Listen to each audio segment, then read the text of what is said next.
to recreate, to give you the mechanics necessary for you to accomplish what it is that you need to accomplish. So if you focus on like, do I do this, do I do this, do I do that, right? Well, again, you might have somebody that's a complete cycle, and the moment you move, it just slices your throat, right? Or you might have somebody that's really, really aggressive and pushes. So what are the conceptual things that we are all saying that you need to do, right? So a lot of times for men, doing this means, oh my God, my ego is being challenged, I gotta puff up the other way, right? On the technical end, what we're saying is, you need to create some kind of a base. You had a base that goes this way, you had a base that went this way, right? For you, your base was relax, right? Once you had that base, then you needed some kind of connection. The connection was to lull him enough for him to, right, you're feeling this blade here. Right. So if this blade is here and it puts more pressure, what's it gonna do? It's gonna cut me. Right, but when you feel it relaxed, what do you have? I have space and I have space opportunity. And you use it. Okay. And relaxation still reads Right. as submission. So It's still read that you submitted to me. But to take him out of a submission mind, right? Okay, Just to my take him to just being able to execute, right? So what he said, he needed time and space. So the moment the blade went from here to here, you got time and space. Then you executed, and when you executed, you got connection, Right. you got leverage, you disarmed, And you disarm. right? So regardless of what the scenario is and what particular wrist grab we do, the conceptually you have to that's what you have to repeat every single time. Okay. Over and over and over again. You'd repeat that, no matter what the scenario is, it works out. And that's what we're saying, it's not the movement, it's the concept. Yeah. There's different tools for different movements. I could use if he's here, he's there. I'm like, oh, what's he gonna go do?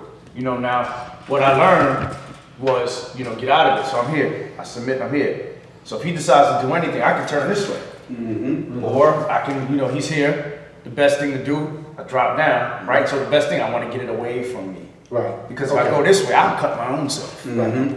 So what you did is absolutely right. There's nothing wrong with what you did. It's just a different tool for where you were at. That's why I said we want to generate people from their natural basis of where they come from. Your movement was to here and grab the blade and do that. Somebody else's movement, they might be, he's here, I might need to move back, bring it down. But that can create, like for us, there's different ideologies about what we're thinking about when we're doing this. Like we're here, he does it, I can come here. Still works. Now, even in that scenario, okay, you just stormed it, right? Now, are there a series of other things that are, this is what I'm saying, because they say usually in martial arts, you're not thinking what you're doing, everything is just blah, blah, blah, blah, blah, blah. Reaction. So there's a difference in what you can do. So he has it, boom, now he's there, I disarmed him, now I can do more, I can cause more trauma. Right. Boom, boom. Let me ask you another question. When you disarmed him there, right? You stopped. Why did you stop? Because I didn't feel the threat anymore. Okay, but he's a friend. He You're still in the has class. your body. Now, if he no.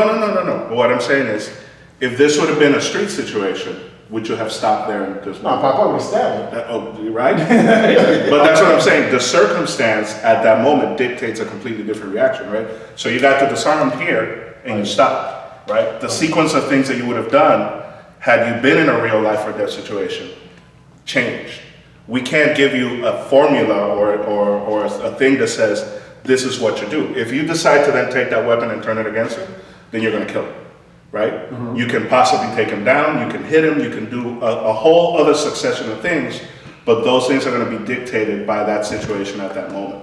You know what I mean? Like, for example, here's something that could be very real, right? You do the thing, you do the disarm with me, Sorry, right? the weapon. I You should- take that, right? Now you do that. Now he's a police officer and he comes. What does he see? You attacking them. Oh, wow. So, And your ass getting shot or arrested, exactly. No, but think about it, right? Yeah. He's a police officer, he sees this, Right. and he sees you like that. What do you think he does? he comes for me now. Right. He doesn't know this guy was coming after you. He doesn't know that. So that particular, from his point of view, what he's seeing is there's a guy that's being held up by this other guy with a knife. He didn't come into the conversation seeing the whole thing unfold. So how is he going to act as an officer? He's going to draw down his weapon. He's going to tell you to put it down. If you don't put it down, he's going to shoot you. Right? Okay. That one perspective, that little moment changes the entire reaction. And as fucked up as it feels like to you, what choices does that cop have? You're right. What I mean, it feels fucked up to you, but for that cop's perspective, all he knows is he sees one random dude like pulled out on another dude, and he's not listening. And now his life, and now that cop's, he has to. This is where he realistically has to feel like his life is in danger if he don't get you to put that weapon down. Or let's say you're the Good Samaritan, right? You're the Good Samaritan guy and you walk in at the same exact spot. You don't even have to be a cop. What do you see? You see this dude with a knife and this dude over here. As a Good Samaritan, you're gonna either be like, stop or do something or don't hurt him, or he might jump you, right? Because again, he doesn't know what's going on. So that set of circumstances, it's like sports, right? Or combat sports. When people argue, a boxer beat a wrestler, does this one beat that one? Well, what's the rule set? Right? If I fight taekwondo and I'm put in a boxing match, I'm probably gonna get my ass kicked. Right? But then if the boxer gets put in a taekwondo match, he's probably gonna get his ass kicked. Right? If the two of them get put in a judo match, they're gonna get their ass kicked. Right? You know what I mean? If then they get put in a jiu-jitsu match, they'll get their ass kicked. So it depends on what the rule set is. It's gonna kind of go through with that. You know? Yeah. So that's what I'm saying. So like, are there basic principles? Yeah, if you have the person disarmed, maybe you want to take him down. If you were doing a competition, can you probably take him down and do all kinds of crazy submissions? Probably, and it'll look really cool and they'll submit or whatever. If you're in the street, can you possibly do that? Probably not, because if you go down to the ground and he's got friends or other people are coming, like there's a guy that did a YouTube, he was a security guy, and he mentioned how in a bouncer that he used to work with that was part of his team, was killed by an old lady outside of a bar altercation because it was basically the same situation. He had an issue with a guy, the guy went down, he took the guy down and he went on top of him and he was trying to control the guy and beat him down. This lady walked by and she just saw this man on the floor beating up on this other man. She had a screwdriver in her bag and she just stabbed him in the back of the head. She was thinking that she was helping, and she was helping, he helped her, but she didn't understand the situation. Wow. We talked about that before. We talked about, well, back when I was in New York Sports Club, how like the situation we're talking about right now. Doesn't matter if you're Bruce Lee, right? What matters the situation. That old lady proved that she didn't know shit about knives or whatever. She just thought you was help gonna this hurt. person, And help this guy. and now all your black belts mean nothing because you just got taken out. I mean, and this is why we're coming up with a set of guidelines, not rules, but guidelines that are fluid. Because if we find yourself in a situation, we want to get rid of the weapon, if possible. Get rid of the weapon, get it out. Because if we're in a public situation, cops can come out of nowhere. They see two guys tussling and throwing down, then they'll pull us apart. Right. But if they see one with a weapon, you get drawn down on, you gotta spend unnecessary time in jail for defending your life because you took the weapon and you're going for it. That was gonna happen.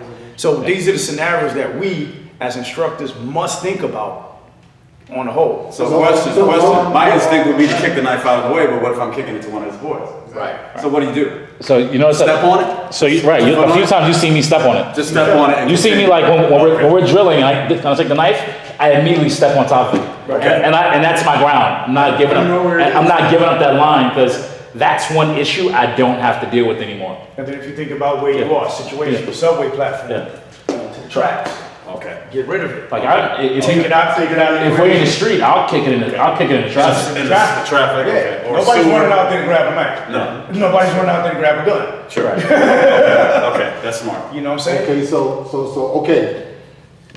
For argument's sake, Please. okay, argument's sake.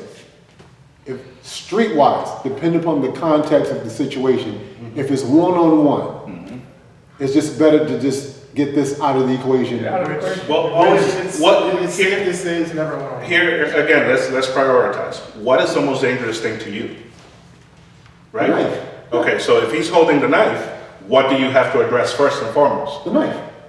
There you go. So that's your rule, right? It's not even like is there a step or a streetwise? It's 10 guys, 15 guys, whatever it is.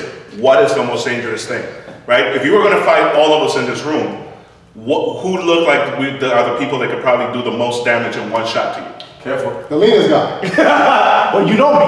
Yeah. But you know him. But if you just had to make an assessment, you'd probably go, if I knock out the two big motherfuckers, I got a shot. everybody else might kind of be like, oh shit. Right. If you knock them two out, I'm like, here, bro. I'm out. But the thing is, I mean, because we conversation wise, as far as body types, okay, the most dangerous person to me would be Xavier because he's the leanest and he has the more fluidity. But that's intellectual. You But already know that. I'm just talking about, there are two, like right now, there are two options. It's either you're gonna knock out the biggest person to you, or you're gonna knock out the one that's closest to you.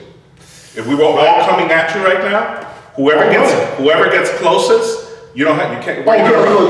This You can't run right. So right you- now, right now, you are you're in a bad pretty place. well cornered. Your only out is there, and Brian's right there. Right? That's your only out in this situation. You can't come here. You can't go Yeah, that way. You yeah. can't go this way. You got a dude with a knife in So front the of you. street science thing doesn't work, knock out the leader, and then the group kind of weakens? That doesn't apply? No, I'm not saying that it doesn't apply. It's a maybe. But what I'm saying is, It's a maybe. I have a real life example where that does work. Yeah. Right. So this is the perfect scenario. It's like you said, you go for the guy close to you, or you go for the guy the two biggest people. And there's a knife on the floor. And there's a knife. Yeah. So No, there's a knife on the floor. Oh, yeah. Ideally, Okay, so everything's in play. wow. Everything's in place. It is. Ideally, you want to, as my instructor said,